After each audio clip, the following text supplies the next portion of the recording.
So ayan no, so dito tayo sa Arcastillo. Ito yung papuntang doon sa may San Juan segment access road nila. Pero ito yung nakita natin, pupuntahan natin yung may bridge dyan na gagawin. Ayan. So ito yung coverage ng Arcastillo. Ayan. Tapos doon sa unahan, yan na rin yung mamaya papunta tayo Leon Garcia.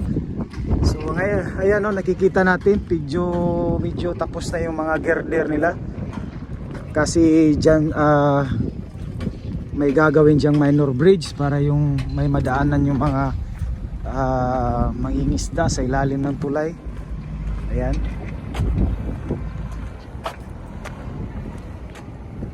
So talagang tapos na yung paggawa nila ng girder. Yan kasi yung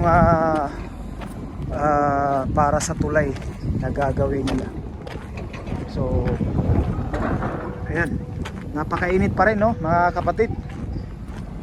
Buti na lang nakainom tayo ng tubig. So ito yung girder no. Pag natapos yan, so umpisahan na siguro nila yung bridge, minor bridge dyan no.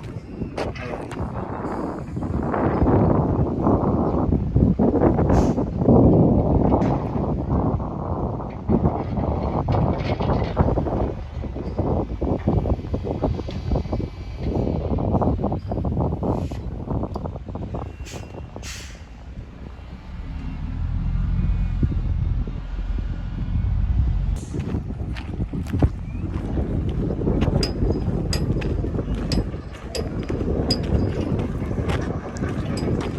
Ayan no, so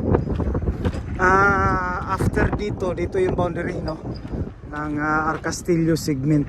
So yung papunta doon ano na yan, San Juan. Saka last week no, binablog natin yung Jerome kasi sunod dyan sa may San Juan Jerome no. Hindi pa natin alam kung sinong kontraktor o kailan magsisimula yung pagtatambak nila sa next segment no para sa Jerome Coastal Road. Ayan. So ito na. Nakita na natin. Ito na yung tulay na gagawin nila dito.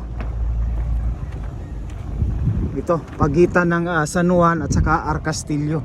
So mamaya pupunta tayo sa may Leon Garcia. So ayan. Medyo high tide ngayon no. Medyo mataas yung dagat ngayon. So ito na yung bridge dito. Ayan, bridge na ito dito. So yan na yung San Juan segment, San Juan na yan. So dito sa kinatayuan natin, after dito sa bridge na ito ito na yung Arcastillo.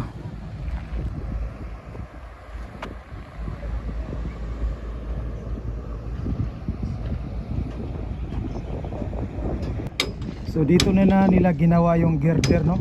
Unlike before doon sa may pangalan doon sa may Santa Ana Wharf, yun mataas kasi yun, dinideliver talaga yung girder. So ngayon dito na nila ginawa no. Ayan. So I think malapit na ito matapos. Ilang kakailanganing girder doon sa bridge, yung sa may yun no, yung ginaano ng bako.